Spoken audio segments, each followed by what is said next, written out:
Hi, it's Hoshi-chan here with Anime on Location at Ohayocon 2016. Here with Joe. How you doing, Joe? I'm doing good. That's great. Here, absolutely having the time of my life. That's fantastic. So how did you get started in the world of entertainment? Let's see, when I was young, I quit my full-time job to freelance doing recording work for music, and then one thing led to another, and I ended up working with some people and got a Grammy-nominated CD. And then a man wandered into my office in 1999 who told me about this thing called anime, and I didn't know what it was. But he was so cool, his name was Mike Albin, that I was intrigued enough to say, I'm in, because he was talking about this thing called dubbing. And I thought, what is it? And it said, well, it's putting actors on top of something from another country. And the next thing I knew, we did Record of Lodoss War's OVA. And then I met someone from Right Stuff International, and suddenly I had my studio booked full-time with anime work. Oh, that's pretty cool. So it says in your bio that you primarily worked as a dub director in mini anime. So how did that first get started? Well, when Mike came in, I was the engineer, and when it turned out that it was going to be a 14-month project, I thought, let me hire an engineer.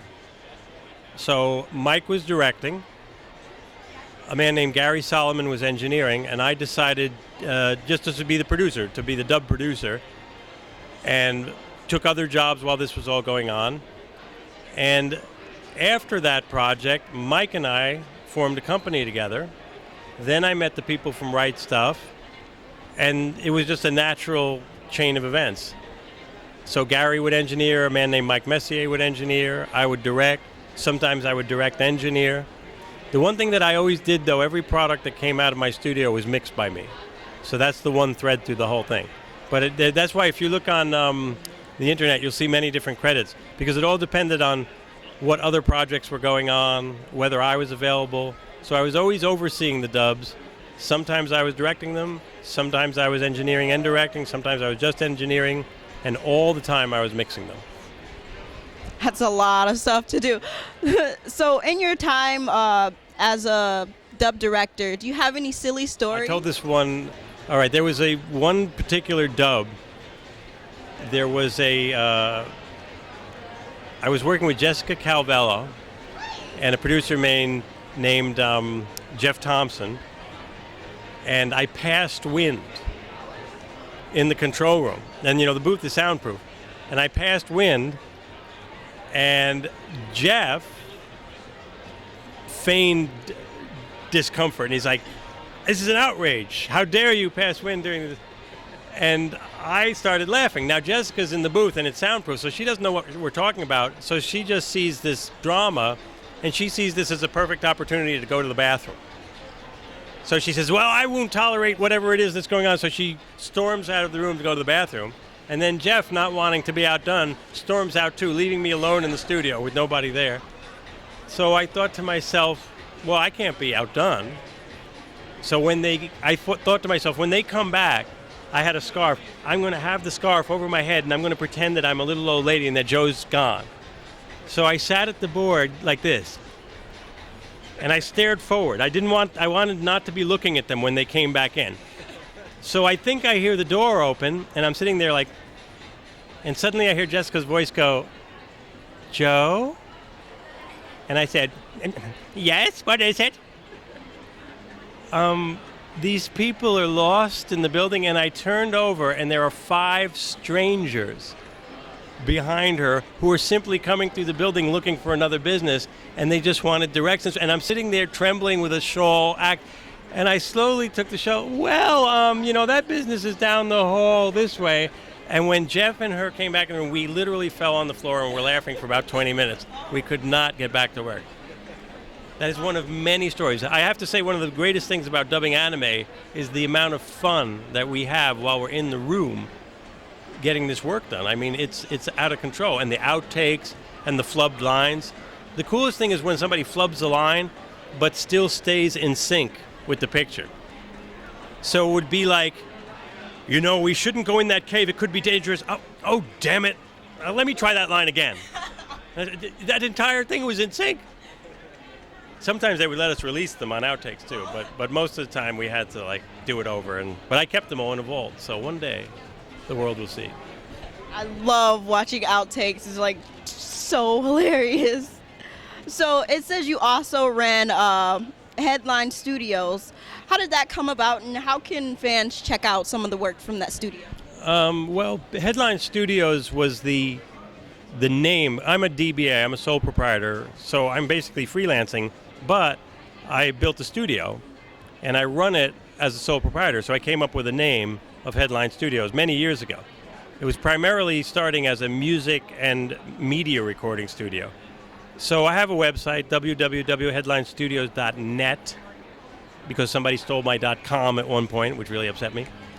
But yeah, it's out there, and you can see the general overview of who I've worked with and the different types of projects and all that. But yeah, I started anime work about 1999, and I've been doing it on and off ever since, the last title being Queensblade.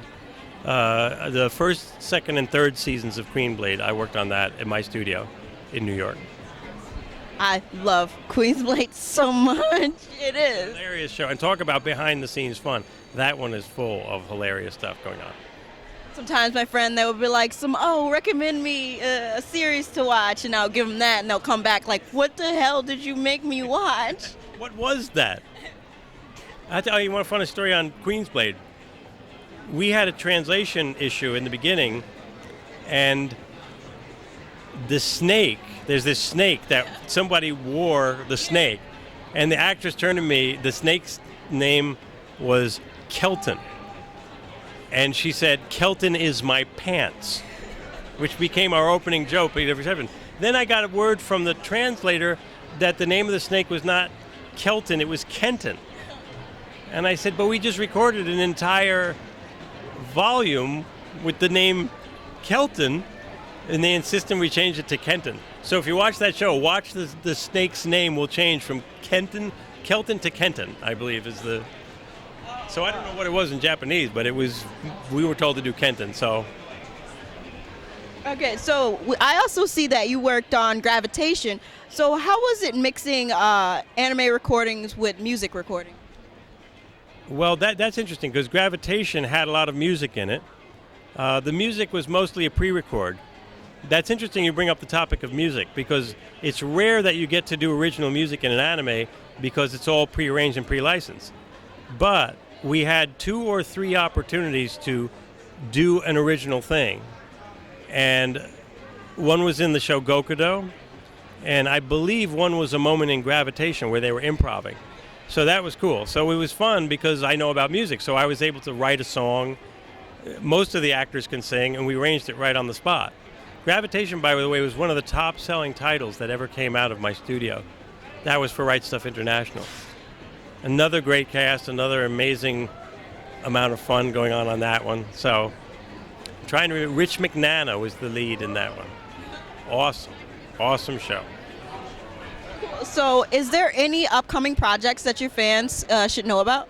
I don't have a dub scheduled at the moment, but I've been working on a film. I was doing ADR for a film with Martin Scorsese's daughter, Dominica, and the film is called Captain of the Land of Make-Believe, and that should be coming out sometime in mid-2016. So that's the latest project out of the studio.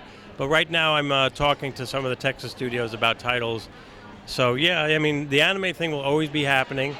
It all depends on what's available and who's working. A lot of stuff is done in Texas in-house studios.